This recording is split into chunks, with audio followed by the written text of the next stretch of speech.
Hello everyone, notes cart में आप सभी लोगों का स्वागत है। और आज हम डिस्कशन करने वाले हैं टिश्यू के बारे में। बेसिकली टिश्यूज होते क्या हैं और इनकी फंक्शनिंग क्या होती है हमारी बॉडी में, आज हम वीडियो में यही चीज़ें जानेंगे। आई होप आप सभी लोगों ने एजुकेशन रेगुलेशन 2020 के अकॉर्डिंग डिप्लोमा इन फार्मेसी के न्यू सिलेबस को तो देख लिया होगा। उसमें बहुत सारी चीज़ें ऐड की गई हैं और बहुत सारी चीज़ें रिमूव की गई हैं। और सबसे अच्छी बात इस सिलेबस की ये है कि इसको सिस्टमेटिक कर दिया गया है। सिस्टमेटिक होने से ये होता है कि वो हमारी स्टडी में आसानी हो जाती है। यानी अगर हम स्टडी करते हैं, कोई भी चीज़ सिस्टमेटिक होती है तो स्टडी करने में आसानी हो जाती है। तो आइए हम आज की इस वीडियो को स्टार्ट करते हैं। टिश्यू, जो कि ह्यूमन एनाटॉमी एंड फिजियोलॉजी का चैप्टर नंबर 3 है। इसके पहले चैप्टर नंबर 1 था जिसमें scope of anatomy and physiology था, और उसके बाद चैप्टर नंबर 2 सेल के बारे में डिस्कशन था। अब ये चैप्टर नंबर 3 है, टिश्यूज के बारे में है, जिसको हमने 3 लेक्चर्स में डिवाइड कर रखा है। आज इसका पहला लेक्चर है टिश्यूज के बारे में। तो चलिए हम वीडियो स्टार्ट करते हैं टिश्यू के बारे में। बेसिकली टिश्यू होता क्या है। सबसे पहले इंट्रोडक्शन ऑफ टिश्यू, यानी इंट्रोडक्शन ऑफ टिश्यू में सबसे पहला पॉइंट पढ़ेंगे हम। Study of tissue is called histology, यानी कि टिश्यू की स्टडी को हम क्या बोलते हैं, हिस्टोलॉजी। जैसे सेल होता है, सेल बायोलॉजी में सेल की स्टडी को क्या साइटोलॉजी बोलते हैं, साइटोलॉजी बोलते हैं। उसी प्रकार से study of tissue is called histology. The word histology was given by mayor 1891। जो टर्म हिस्टोलॉजी है, हिस्टोलॉजी यानी टिश्यू की स्टडी को बोलते हैं हिस्टोलॉजी। और हिस्टोलॉजी टर्म को सबसे पहले किसने दिया था, तो साइंटिस्ट आए थे मेयर साहब, जिन्होंने 1891 में दिया था इस टर्म को। Next, father of histology is Marcello Malpighi. The term tissue was coined by the Bichat. ठीक है, ये चारों चीज जो हमने डिस्कस की है ये बहुत ही एग्जाम के पॉइंट ऑफ व्यू से बहुत ज्यादा इंपॉर्टेंट है, क्योंकि एमसीक्यू में बहुत बार इस क्वेश्चन को पूछ लिया जाता है, डायरेक्टली इस क्वेश्चन को पूछ लिया जाता है। तो एक बार आइए हम इसको रिवाइज करते हैं। Study of tissue is called histology, यानी कि टिश्यू की स्टडी को हम बोलते हैं हिस्टोलॉजी। और हिस्टोलॉजी टर्म सबसे पहले किसने दिया था, तो साइंटिस्ट आए थे मेयर साहब, 1891 में दिया था। इसके बाद father of histology is Marcello Malpighi साहब थे। और next, the term tissue was coined by the Bichat. और टिश्यू टर्म सबसे पहले किसने दिया था, तो बिचेट एक साइंटिस्ट है, उन्होंने सबसे पहले टिश्यू टर्म दिया था। अब जानते हैं definition of tissue. Definition of tissue में हम डिस्कशन करेंगे टिश्यूज होते क्या हैं, टिश्यू का वर्क क्या है, इसके बारे में हम नीचे जानेंगे। लेकिन डेफिनेशन में सबसे पहले जानेंगे टिश्यूज होते क्या है। बेसिकली टिश्यू क्या होते हैं, tissue are the group of similar cell and perform a similar function and similar origin interconnected by the non living intercellular material or matrix. Tissue क्या होता है, ग्रुप ऑफ सिमिलर सेल होता है, यानी कि सिमिलर सेल का एक group होता है जिसका ओरिजिन क्या होता है, सेम होता है, और जिसकी फंक्शनिंग क्या होती है, सेम होती है। ठीक है, उसे हम क्या बोलते हैं, टिश्यू बोलते हैं। टिश्यू बेसिकली क्या होता है, सिमिलर ओरिजिन होता है, ठीक है, और सिमिलर सेल्स होती हैं और सिमिलर परफॉर्म करते हैं फंक्शन, उसे क्या बोलते हैं, टिश्यू। इसके अलावा interconnected by the non living intercellular matrix or material, और वो एक दूसरे के साथ जुड़े होते हैं। यानी सेल है, सेल अगर एक साथ जुड़ी रह रही है तो टिश्यू बना रही है। अब वो सेल कैसे जुड़ी रहेगी, यानी कि tissue basically interconnected by the non living intercellular material or matrix, यानी कि जो इंटरसेलुलर मटेरियल होता है उसी से हमारा जो टिश्यू होता है एक के साथ दूसरे साथ जुड़ा हुआ होता है, और या उसे हम क्या बोलते हैं, मैट्रिक्स बोलते हैं। ठीक है, सेल के एग्रीगेशन, सेल का एक तरह जुड़ा हुआ, उसके बाद जो भी हमारा जो टिश्यू है, एक टिश्यू दूसरे टिश्यू के साथ जुड़ा रहता है, वो किसके थ्रू जुड़ा होता है, तो इंटर सेलुलर मटेरियल और मैट्रिक्स के थ्रू जुड़ा होता है। तो एक बार का क्वेश्चन आया हुआ है कि जो टिश्यू होता है वो किसके थ्रू जुड़ा होता है, तो वो होता है मैट्रिक्स। उसका आंसर जाएगा क्या, मैट्रिक्स होता है। ठीक है, नेक्स्ट अगर हम बात करें, नेक्स्ट दूसरा पॉइंट हमारा है cell is the structure and function unit of the body and group of cell which is similar in origin, structure and function called tissues। Basically उसी बात को फिर बोला गया है कि सेल द स्ट्रक्चर, इसको दूसरे लैंग्वेज को थोड़ी मॉडिफाई कर दिया, ध्यान से समझिएगा। Cell is the structure and functional unit of life, ये तो आप जानते ही हैं। Body and group of the cell which is the similar in origin, structure and function of the cell sorry called tissues. यानी कि अगर सिमिलर ओरिजिन हो, सिमिलर फंक्शन हो और सिमिलर शेप हो तो उसे क्या बोलेंगे हम, बेसिकली टिश्यू बोलेंगे। ये हो गया introduction of tissue. Tissue basically क्या होगा, आप लोगों को समझ में आ गया। चलिए एग्जांपल से समझते हैं टिश्यू होता क्या है। बेसिकली आप सभी लोगों ने गुलाब जामुन खाया होगा। गुलाब जामुन में बेसिकली क्या होता है, यानी कि गुलाब जामुन का एक पीस होता है, उसमें याद रखिए गुलाब जामुन के बहुत सारे पीसेज होते हैं और चाशनी होती है। चाशनी के अंदर गुलाब जामुन को डाल दिया जाता है। ठीक है, अब क्या होता है, अब ये जो गुलाब जामुन का जो पूरी लेयर हुई उसे क्या बोलेंगे हम, एक साथ जुड़ी हुई। अगर एक गुलाब जामुन के पीस को उठाएं तो वो क्या होगी, बेसिकली सेल होगी। ठीक है, अगर वो पूरा एग्रीगेशन अगर देखें तो क्या हो जाएगा, टिश्यू हो जाएगा। आप लोगों को अच्छे समझ, आप सभी लोगों ने देखा होगा गुलाब जामुन। तो इसी प्रकार से होता है, जो सेल का एग्रीगेशन होता है उसे क्या बोलते हैं, टिश्यू बोलते हैं। उसी प्रकार जो गुलाब जामुन का एग्रीगेशन हुआ है, यानी जो जो पीस का एग्रीगेशन हुआ है एक साथ, उसे क्या बोलेंगे हम, टिश्यू बोलेंगे। और जो चाशनी है उसे क्या बोलेंगे हम, इंटरसेलुलर मटेरियल, या उसको क्या बोलेंगे हम, मैट्रिक्स बोलते हैं। यही चीजें होती है बेसिकली हमारे सेल के अंदर। हमने आप लोगों को एक एग्जांपल लेके समझाया। आई होप आप सभी लोगों को समझ में आ गया होगा कि बेसिकली टिश्यू होता क्या है। चलिए, तो नेक्स्ट हम आगे बढ़ते हैं अगले पॉइंट पे अपने, classification of tissue. Classification of tissue यानी टिश्यू कितने प्रकार के होते हैं उसके बारे में हम समझते हैं। तो सबसे पहला टिश्यू क्या होता है हमारा, सबसे पहला टिश्यू है एपिथेलियल टिश्यू। सबसे पहला टिश्यू एपिथेलियल टिश्यू। दूसरा टिश्यू हमारा क्या है, कनेक्टिव टिश्यू। तीसरा क्या है, muscular tissue.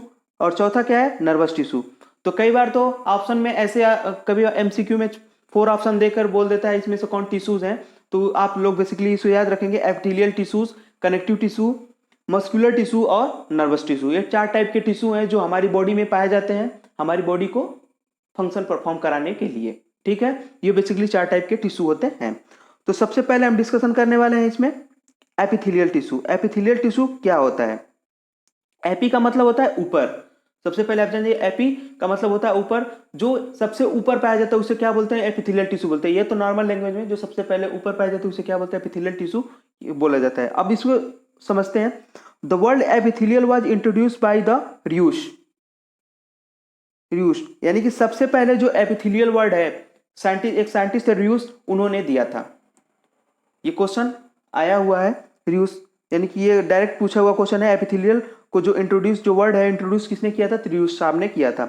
Next, epithelial tissue provides the protective covering to the other tissue. यानी कि हमने आपको बताया था ये सबसे ऊपर वाला टिश्यू होता है। तो अगर एपिथेलियल टिश्यू सबसे ऊपर वाला टिश्यू होगा तो वो उसके अपने नीचे वाले टिश्यू को क्या करेगा, कवरिंग प्रोवाइड कराएगा या प्रोटेक्शन प्रोवाइड कराएगा। तो बेसिकली क्या होता है, एपिथेलियल टिश्यू का वर्क यही होता है, epithelial tissue provide the protective covering to the other tissue, यानी कि अदर टिश्यू की प्रोटेक्टिव कवरिंग बनाता है। ठीक है, नेक्स्ट अगर अगला पॉइंट बात करें, तो epithelial tissue is present on the basal membrane and lower the basal membrane, connective tissue is present due to the involvement of the junction cell communicate with each other. क्या बोल रहा है basically, epithelial tissue जो होता है वो basically basement membrane के through जुड़ा होता है। समझिएगा आप लोग, जैसे एक मान लीजिए बेसमेंट मेम्ब्रेन है, बेसमेंट मेम्ब्रेन कोई एक बेसमेंट मेम्ब्रेन है, उसके ऊपर क्या होता है, एपिथेलियल टिश्यू होता है। और बेसमेंट मेम्ब्रेन के नीचे वाले जो पार्ट होता है, नीचे वाले पार्ट पे क्या होता है, तो नीचे वाले पार्ट पे होता है कनेक्टिव टिश्यू। बेसिकली क्या होता है, कनेक्टिव टिश्यू होता है। समझ गए आप लोग, तो यही होता है epithelial tissue. Basically epithelial tissue में क्या हुआ, तो एक बेसमेंट मेम्ब्रेन होती है, उसके ऊपर एपिथेलियल टिश्यू होता है और उसके नीचे क्या होता है, कनेक्टिव टिश्यू होता है। और बीच बीच में जंक्शंस प्रेजेंट हो गए हैं। जंक्शंस आप लोगों ने सेल्स में जंक्शन के बारे में पढ़ा हुआ था, सेल में जंक्शंस क्या होते हैं उसके बारे में पढ़ा था। तो वही सेल जंक्शन के कारण क्या होता है, सेल जो होती है उसमें एक दूसरे के साथ जुड़ी हुई होती है, एक दूसरे के साथ क्या होती है, जुड़ी हुई होती है। उसे उसे क्या बोलते हैं, एपिथेलियल टिश्यू बोलते हैं। नेक्स्ट अगर बात करें हम, epithelial tissue classified in 2 types. Epithelial tissue कितने टाइप में डिवाइड किया गया है, तो एपिथेलियल टिश्यू को बेसिकली 2 डिवीजन में बांटा गया है। एक होता है सिंपल एपिथेलियल टिश्यू और एक होता है compound epithelial tissue. Simple epithelial tissue में क्या होता है, जो सिमिलर सेल्स होती हैं, यानी कि एक सिमिलर टाइप की सेल्स होती हैं और सिंगल लेयर होगी, उसे क्या बोलेंगे हम, सिंपल एपिथेलियल टिश्यू बोलेंगे। और एक कंपाउंड एपिथेलियल टिश्यू जिसमें बहुत सारी लेयर होगी, यानी कि बहुत सारी लेयर होंगी टिश्यूज की, उसे क्या बोलेंगे हम, तो उसे बोलेंगे कंपाउंड एपिथेलियल टिश्यूज बोलते हैं। अभी हमने एग्जांपल लिया था किसका, गुलाब जामुन का। अगर गुलाब जामुन की एक लेयर पड़ी हुई है चाशनी के ऊपर तो उसे क्या बोलेंगे हम, सिंपल। यानी कि इसी प्रकार टिश्यूज में होता है, अगर एक लेयर है तो उसे क्या बोलेंगे, सिंपल एपिथेलियल टिश्यू। अगर उसकी कई लेयर हैं, यानी कि गुलाब जामुन की कई लेयर हैं चाशनी के अंदर, उसे क्या बोलेंगे हम, कंपाउंड एपिथेलियम बोलेंगे। ठीक है, अब कभी कभी क्या, गुलाब जामुन के साथ अब रसगुल्ला भी मिक्स कर दीजिए आप, अगर मिक्स कर देते हैं आप तो 2 हो गई, 2 टाइप की सेल उसमें प्रेजेंट हो गई, लेकिन सभी क्या है, एक तरह से इंटरकनेक्टेड हैं, तो इसे भी हम क्या बोलेंगे, कंपाउंड एपिथेलियल टिश्यू बोलेंगे। ठीक है, क्योंकि ओरिजिन लेकिन सेम ही रहेगा, सबका ओरिजिन सेम ही होगा, ये चीज यहाँ पे याद रखिएगा। हमने एग्जाम्पल ले लिया है गुलाब जामुन और रसगुल्ला का, लेकिन ओरिजिन सबका सेम ही होगा, सिमिलर साइज ही होगी और फंक्शन भी दोनों सेम करेंगे। अब मीठे का काम क्या होता है, ठीक है। तो अब मान लीजिए उसमें क्या है, उसी प्रकार से जो जो गुलाब जामुन का काम करेगा वही रसगुल्ला का काम करेगा, टेस्ट थोड़ा अलग होता है, बस आप लोग जानते हैं बेसिकली। तो चलिए कोई बात नहीं, ये तो हमने एग्जाम्पल देख लिया। आगे आगे आप लोगों को बता दूं कि अभी हमने ये पहला लेक्चर है टिश्यूज का। इसके अलावा हमने चैप्टर नंबर 1 जो है scope of anatomy and physiology का जो लेक्चर है उसका जो लिंक है आपको डिस्क्रिप्शन में मिल जाएगा। इसके अलावा सेल्स का भी है, उसका भी लिंक आपको डिस्क्रिप्शन में मिल जाएगा। और इसके अलावा इसके जो नोट्स हैं हमने अपनी वेबसाइट notescard.com पे अपलोड कर दिया है। आप वहां से डायरेक्ट जाके वहां से डाउनलोड कर सकते हैं, उसको पीडीएफ को डाउनलोड कर सकते हैं और उसको वीडियो की सहायता से, यानी कि लेक्चर को देखते हुए आप उसको पैरेलली देखकर आप उसको समझ सकते हैं। तो ये जो नए सिलेबस के अकॉर्डिंग हमने चैप्टर को डिवाइड किया है, उसमें पहला चैप्टर आपका एनाटॉमी एंड फिजियोलॉजी का पहला चैप्टर कंप्लीट हो चुका है, जिसका आपको notescard.com पे मिल जाएगा और वीडियो लेक्चर भी आपको हमारी यूट्यूब चैनल नोट्सकार्ड पे मिल जाएंगे। इसी प्रकार सेल का भी है। अब आगे बढ़ते हैं इस टिश्यू के बारे में। तो सबसे पहले हम पढ़ेंगे simple epithelial tissue. Simple epithelial tissue basically क्या होता है? Simple epithelial tissue, the simple epithelial a single layer of the cell called the simple epithelial tissue is divided into the 5 parts। ये क्या होती है? सिंपल एपिथेलियल टिश्यू क्या होता है? बेसिकली सिंगल लेयर होती है, सेल की सिंगल लेयर होती है, उसे क्या बोलते हैं हम? एपिथेलियल टिश्यू बोलते हैं। क्या बोलते हैं हम? एपिथेलियल टिश्यू बोलते हैं। इसको 5 पार्ट में डिवाइड किया गया है। तो सबसे पहले हम बात करते हैं सिंपल स्क्वामस एपिथेलियम। इसमें सबसे पहला क्या है? सिंपल स्क्वामस एपिथेलियम है। Simple squamous epithelium it consist of the one layer of the flat cell nucleus usually placed in the centre of the cell. यानी कि इसमें क्या होता है? फ्लैट सेल्स होती हैं। इसमें क्या होता है? फ्लैट सेल्स होती हैं जो क्या होती है? अरेंज होती है एक सिंगल लेयर में। फ्लैट सेल होती है मतलब ये फ्लैट सेल्स किसमें? या तो स्क्वायर हो सकती हैं, ठीक है, या रेक्टेंगुलर हो गई हैं, या कोई भी ट्रायंगुलर शेप, कुछ भी शेप हो सकता है उस सेल का। और वो क्या होता है? एक साथ जुड़ जुड़ के एक सिंगल लेयर बनाती है, जिसे हम क्या बोलते हैं? स्क्वामस एपिथेलियम बोलते हैं। और जो इसका न्यूक्लियस होता है वो किसमें होता है? सेंटर में होता है। ठीक, नेक्स्ट अगला पॉइंट पढ़ते हैं। It is generally situated on the basement membrane. और ये कहाँ पे स्थित होती है? तो बेसमेंट मेम्ब्रेन के ऊपर। आप लोग मैंने पहले बताया था बेसमेंट मेम्ब्रेन के ऊपर ही क्या होता है? एपिथेलियल टिश्यू होता है। नेक्स्ट अगर बात करें, these are present in the alveoli of the lungs. अगर इसका ये एग्जाम्पल है इसका, ये बहुत ही ज्यादा इंपॉर्टेंट है फ्रेंड्स, क्योंकि ये बहुत बार पूछा जाता है। These are present in the alveoli of the lungs. जो हमारी लंग्स का एल्वियोलाई होती है उसमें कौन सा टिश्यूज प्रेजेंट होता है? तो आप लोग याद रखेंगे सिंपल स्क्वामस एपिथेलियम प्रेजेंट होता है। Henle's loop of the nephron the inner lining of the heart and the inner wall of the blood vessels etc. ये भी इसके अलावा ये भी एग्जाम्पल है। हेनले यानी लूप ऑफ हेनलेज जो होता है हमारा नेफ्रॉन होता है, नेफ्रॉन का पार्ट होता है लूप ऑफ हेनले, उसमें भी स्क्वामस एपिथेलियम प्रेजेंट होता है। इसके अलावा inner lining of the heart, जो हार्ट की इनर लाइनिंग होती है उसमें भी सिंपल स्क्वामस एपिथेलियम पाया जाता है। और inner wall of the blood vessel की जो इनर वॉल होती है वो भी सिंपल स्क्वामस की बनी हुई होती है। ठीक है, अब आगे बढ़ते हैं। These cell help in the filtration exchange of the gases from blood and protect the structure। इसका काम मेनली क्या होता है? फिल्ट्रेशन का काम करती है, ठीक है, फिल्ट्रेशन का काम करेगी। नेक्स्ट एक्सचेंजिंग का काम करेगी, exchanging of the gases from the blood and protect the structure. और किसी भी स्ट्रक्चर को प्रोटेक्ट करने का काम किसका होता है? स्क्वामस एपिथेलियम का ही होता है बेसिकली। ठीक है, फिल्ट्रेशन का काम कैसे? आप लोगों को मैंने बताया कि एल्वियोलाई ऑफ लंग में यही प्रेजेंट होता है। और एल्वियोलाई का काम क्या होता है? फिल्ट्रेशन करना। यानी कि CO2 और O2 का जो फिल्ट्रेशन होता है वो कौन करता है? एल्वियोलाई ऑफ द लंग करती है। तो इस प्रकार ये क्या फिल्ट्रेशन का काम करती है और प्रोटेक्टिव का काम करती है। चलिए डायग्राम पे देखते हैं इसको। डायग्राम को एक बार देखें तो डायग्राम देखें, ये हो गया बेसमेंट मेम्ब्रेन। ये हो गया क्या? बेसिकली हो गया ये बेसमेंट मेम्ब्रेन। आप लोगों को बताया था मैंने बेसमेंट मेम्ब्रेन होती है। इसके ऊपर ये हो गई squamous epithelial cell, squamous epithelial cell. और उसके ये नीचे हो गया क्या? Connective tissue. इसी कनेक्टिव टिश्यूज के साथ क्या होती है? ये जुड़ी हुई होती हैं। ये सेल्स जो होती हैं जुड़ी हुई होती हैं। ठीक है, तो चलिए आगे बढ़ते हैं।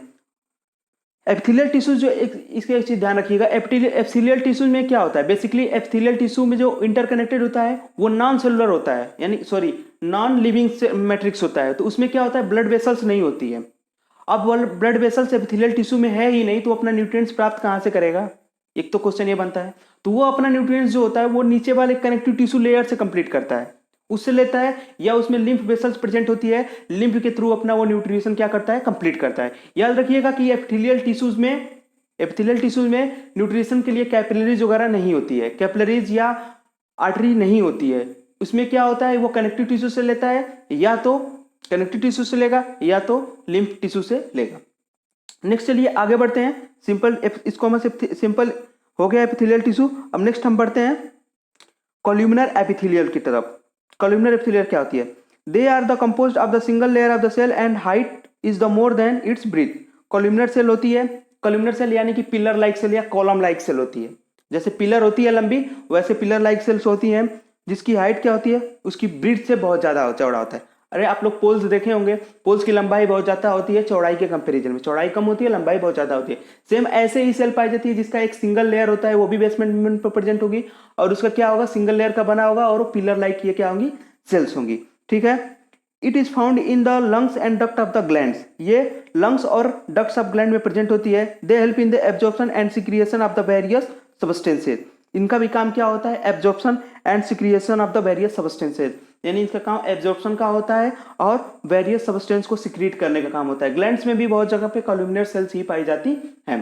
नेक्स्ट अगर इसके डायग्राम की अगर बात करें हम, तो इसके डायग्राम में अगर देखा जाए बेसिकली, तो इसमें देखिए ये बेसमेंट मेम्ब्रेन हो गई आपकी, इसके बाद ये क्या होता है, कॉल्यूमिनर सेल्स हो गई। ये सारी क्या होंगी, कॉल्यूमिनर सेल। देखिए पिलर लाइक सेल होती है। इसमें एक चीज याद रखिएगा, जो इसका न्यूक्लियस होता है वो कहाँ होता है, बेस में होता है, यानी बेसमेंट मेम्ब्रेन के पास होता है। और जो सिंपल स्क्वेमस में न्यूक्लियस था वो किस में था, सेंटर में रहता है। ठीक है। नेक्स्ट अगर बात करें, ये नीचे कनेक्टिव टिश्यूज हो गया।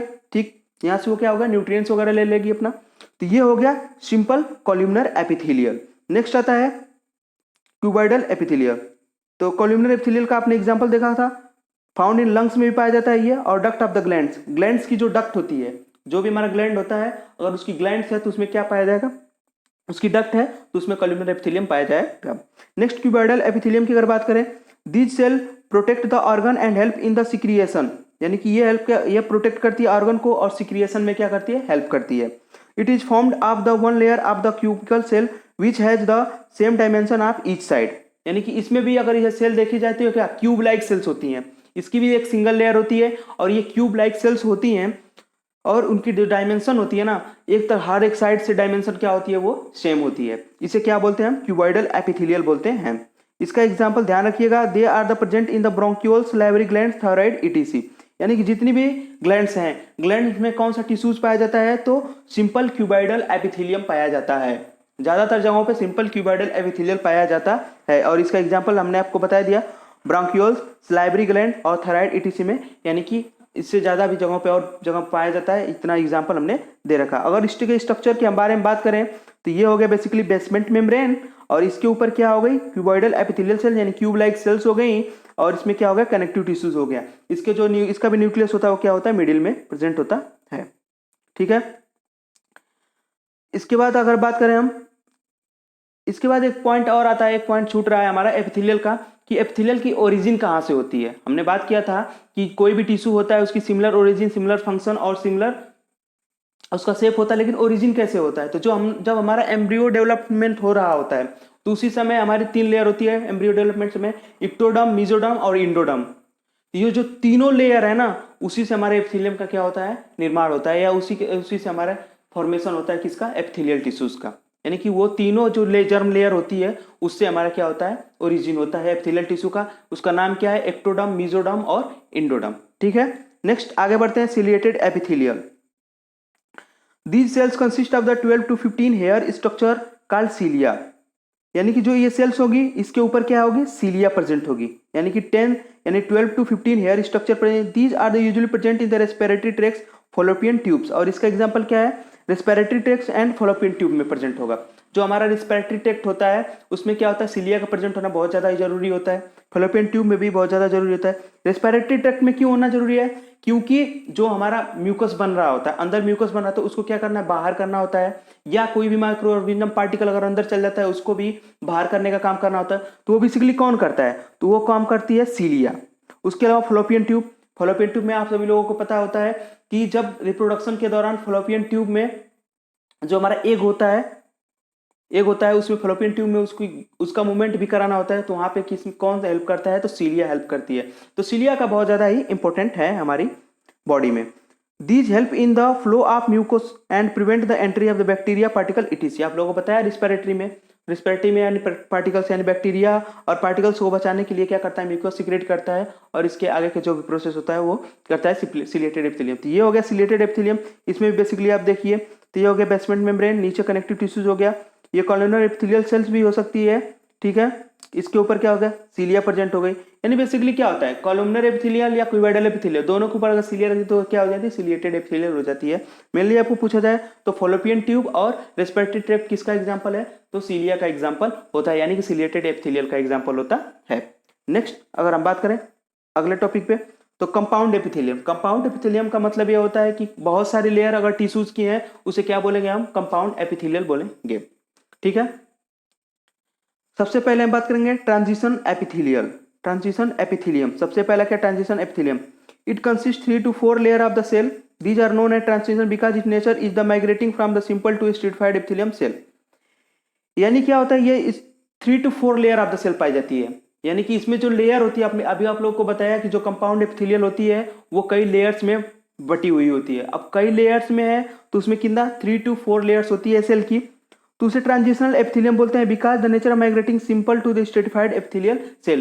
क्योंकि वो क्या होता है, सिंपल से स्ट्रेटिफाइड होता रहता है, यानी कि कंपाउंड से सिंपल होता रहता है, इसलिए उसको क्या बोलते हैं हम, ट्रांजिशनल एपिथेलियम बोलते हैं, ठीक है।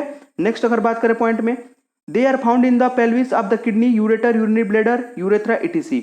यानी कि ये कहाँ कहाँ पाया जाता है, तो किडनी के जो किडनी के में जो क्या होता है, एक पेल्विस रीजन होता है, एक पेल्विस रीजन होता है, उसमें पाया जाता है कौन, ये ट्रांजिशनल एपिथेलियम। इसके अलावा यूरेटर्स में पाया जाता है, यूरिनरी ब्लैडर में पाया जाता है और यूरेथ्रा में पाया जाता है। They are helpful in the protection of the organ, और ऑर्गन को प्रोटेक्ट करने का काम भी क्या करता है, ट्रांजिशनल एपिथेलियम ही करता है। नेक्स्ट अगर बात करें, these also prevent the reabsorption of the excretory material back to the system. यानी कि जो हमारा सिस्टम होता है उसमें क्या होता है, रीअब्जॉर्प्शन प्रोसेस भी होता है, जैसा कि आप पढ़ेंगे आगे जब यूरिनरी सिस्टम पढ़ा जाएगा तो उसमें रीअब्जॉर्प्शन का प्रोसेस होता है, उसमें भी ट्रांजिशनल एपिथेलियम का बहुत ज्यादा ही हेल्प होता है। यूरिनरी ब्लैडर में ट्रांजिशनल एपिथेलियम का बहुत ज्यादा रोल होता है, क्योंकि वो वहां पे क्या होता है, स्ट्रेचिंग में हेल्प करता है।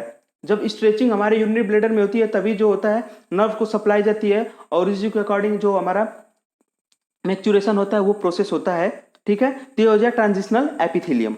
नेक्स्ट अगर बात करें stratified squamous cornified epithelium, it consist of the many layer of the squamous epithelial cell modified into keratinized cell due to the deposition of keratin. इसमें क्या होता है, ये भी बहुत सारी लेयर की बनी होती है, मेनी लेयर्स का बना होता है इसमें भी, और modified keratinize cell and deposition of the keratin. इसमें क्या होता है, केराटिनाइज सेल का डिपोजिशन होने लगता है, इस टिश्यू पे केराटिनाइज सेल का डिपोजिशन होने लगता है, और उसमें कौन सा सबस्टेंस होता है, तो वो होता है केराटिन। वो क्या होता है, केराटिन एक हार्ड सबस्टेंस होता है, उसी का डिपोजिशन होने लगता है, ठीक है। They are found in the skin, nails and palm. कहाँ कहाँ पाया जाता है ये, तो इसका रीजन बेसिकली क्या है, they are found in the skin, nail and palm. Skin, nail and palm में पाया जाता है। These provide the protection against the atmosphere and the mechanical pressure and injury etc, ठीक है। ये सारी चीजें हैं वहां पे ये पाया जाता है, ये बहुत ज्यादा ही इंपॉर्टेंट है। एग्जाम्पल इंपॉर्टेंट है इसमें बहुत ज्यादा, क्योंकि इंपॉर्टेंट एग्जाम्पल पूछ लिए जाते हैं एमसीक्यू में। ऐसे तो लॉन्ग आंसर टाइप क्वेश्चन में भी इसका क्वेश्चन आता है, उसमें तो टिश्यू को आपको डिफाइन करना होता है, तो आप पूरा अगर आपको टिश्यूज के बारे में ज्यादातर सारी चीजें पता है तो आप टिश्यू के बारे में डिफाइन कर सकते हैं, या आपको लिखना भी हो उस पर थ्योरी लिखना हो तो भी आप लिख सकते हैं बहुत ज्यादा टिश्यू के बारे में। नेक्स्ट आगे बढ़ते हैं, stratified squamous non cornified epithelium. Non cornified भी बोल सकते हैं इसको, या नॉन केराटिनाइज्ड भी बोलते हैं, या केराटिनाइज्ड, यानी कि कॉर्निफाइड का मतलब केराटिनाइज्ड, नॉन कॉर्निफाइड यानी कि नॉन केराटिनाइज्ड, और कॉर्निफाइड का मतलब केराटिनाइज्ड। दोनों वर्ड क्या है, सेम ही है, कोई दिक्कत नहीं है इसमें। They are the similar in structure as stratified squamous cornified epithelium except they do not contain the keratinized cell. यानी कि जो इसमें जो सेल्स पाई जाती हैं वो केराटिनाइज्ड सेल, यानी कि जो केराटिनाइज्ड सेल पिछले हमने पढ़ा, पिछला जो पॉइंट था हमने उसमें पढ़ा था, उसमें जो केराटिनाइज्ड सेल होती है उसी के सिमिलर होती है। बस इसमें क्या होता है कि केराटिन जो का सबस्टेंस क्या होता है वो डिपोजिट नहीं होता है, इस लेयर पे केराटिन का डिपोजिशन नहीं होता है, ठीक है। नेक्स्ट अगर बात करें, they are found in the various mucous membrane, example mouth, pharynx, oesophagus and vaginal mucosa. यानी कि इसका जो कहाँ कहाँ पाया जाता है, तो वो माउथ में पाया जाता है, हमारे माउथ में पाया जाएगा, फेरिंग्स में पाया जाएगा, इसोफेगस में पाया जाएगा एंड वेजाइनल म्यूकोसा में भी यही पाया जाता है। नेक्स्ट अगर बात करें, this cell also provide protection and helpful in the secretion of mucus, और ये जो इनकी जो सेल्स होती है वो भी प्रोटेक्शन प्रोवाइड कराती है, इसके अलावा म्यूकस का भी सिक्रिएशन करती है। म्यूकस का सिक्रिएशन बहुत ज्यादा ही इंपॉर्टेंट होता है हमारे लिए, ठीक है। तो ये म्यूकस का सिक्रिएशन भी कराती है कौन? Stratified squamous non cornified epithelium, ठीक। नेक्स्ट अगर आगे बात करें, stratified columnar epithelium, stratified columnar epithelium, it consists of the multiple layer of the cell which has more height than the breadth. These are the present in the conjunctive, pharynx and mucosa. इसमें भी क्या होता है, ये भी multiple layer होती है sales की, इसमें भी मल्टीपल लेयर पाई जाती है। विच है द मोर हाइट, इसकी भी हाइट क्या होती है, बहुत ज्यादा होती है, ब्रीथ, यानी कि जो हमारे पहले पढ़ा था हमने कॉल्यूमनर सेल वही सेम है, लेकिन बस इसमें स्ट्रेटिफाइड यानी कि स्ट्रेटिफाइड होता है, इसमें स्ट्रेटिफाइड यानी कि मेनी लेयर लग गया है, और वो भी कॉल्यूमनर सेल्स ही होंगी इसमें भी। These are the present in the conjunctiva, pharynx and mucosa, यानी कि ये कहाँ का प्रेजेंट होगी, कंजक्टिवा में, यानी कंजक्टिवा कहाँ होता है, हमारी आई में होता है। आई में क्या होता है, कंजक्टिवा होता है, वहां पे प्रेजेंट होता है कौन, स्ट्रेटिफाइड कॉल्यूमनर एपिथेलियम। फेरिंग्स में प्रेजेंट होता है एंड म्यूकोसा में प्रेजेंट होता है हमारा stratified columnar epithelium. These are helpful protection and secretion of the various substances, और ये हेल्प करता है प्रोटेक्शन यानी प्रोटेक्शन और secretion of the various substances, various substance को सिक्रिएट करने के लिए और उसको हेल्पफुल बनाने के लिए कौन होता है, तो स्ट्रेटिफाइड कॉल्यूमनर एपिथेलियम होता है। तो ये था कंप्लीट हमारा इंट्रोडक्शन के बारे में। इंट्रोडक्शन था किसका, टिश्यूज का, टिश्यूज के पार्ट यानी एपिथेलियल टिश्यूज का, ठीक है। इसके बाद नया एक आता है, इसके बाद नया अगला टॉपिक क्या होगा हमारा, इसके बाद हमारा अगला टॉपिक होगा कनेक्टिव टिश्यू। ये क्या होगा, कनेक्टिव टिश्यू होगा। तो एक कनेक्टिव टिश्यू तो बाद कनेक्टिव टिश्यू होगा जिसको हम किस में सेकंड लेक्चर में पढ़ेंगे, और उसके बाद फाइनल लेक्चर आएगा, तो उसमें देख लिया जाएगा कौन कौन सा टॉपिक कवर अप किया जा रहा है, तो उसके हिसाब से आपको नोटिफिकेशन इसका मिल जाएगा। इसके अलावा आप हमसे जुड़े रहने के लिए आप हमारे टेलीग्राम और व्हाट्सएप ग्रुप को ज्वाइन कर सकते हैं, और हमारे यूट्यूब चैनल नोट्स कार्ड को सब्सक्राइब करके बेल आइकन को दबा दीजिए, जिससे आपका जो नया लेक्चर है उसका नोटिफिकेशन आपको मिल जाया करेगा और आप वहां से वीडियो को डायरेक्ट देख सकते हैं। तो ये सारी चीजें हैं। तो अगला लेक्चर हमारा क्या होगा, कनेक्टिव टिश्यूज होगा। हाँ, एक चीज ये जरूरी बात है कि आप लोगों का जो इसके नोट्स जरूरत है, नोट्स की जरूरत है, तो नोट्स को हमने बताया था कि वो notescard.com जो हमारी वेबसाइट notescard.com पे है, वहाँ पे आप जाकर डायरेक्ट वहाँ से जो नोट्स है उसको डाउनलोड कर सकते हैं। डाउनलोड करके आप उससे नए नोट्स, अपना नोट्स खुद का बना सकते हैं, उसके आधार पे या उसी के हिसाब से अपना नोट्स खुद तैयार कर सकते हैं। और वीडियो की सहायता से, क्योंकि वीडियो में क्या है, हमने कुछ इंपॉर्टेंट पॉइंट्स को ही कवरअप किया है, उसमें जो पॉइंट जो आप लोगों को समझ में ना आ सके उसी पॉइंट को हमने क्या किया है, कवरअप किया है। और अदर पॉइंट्स भी उसमें नोट्स में शामिल है, जहां से आप डायरेक्ट डाउनलोड करके उसे आप अच्छे प्रकार से पढ़ सकते हैं, ठीक है। तो ये सारी चीजें हैं।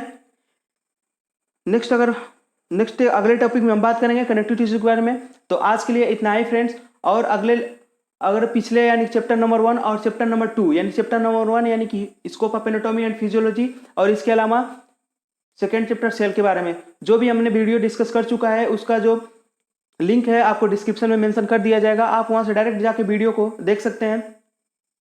नेक्स्ट लेक्चर में आप लोगों से मिलते हैं हम। Thank you to all of you friends.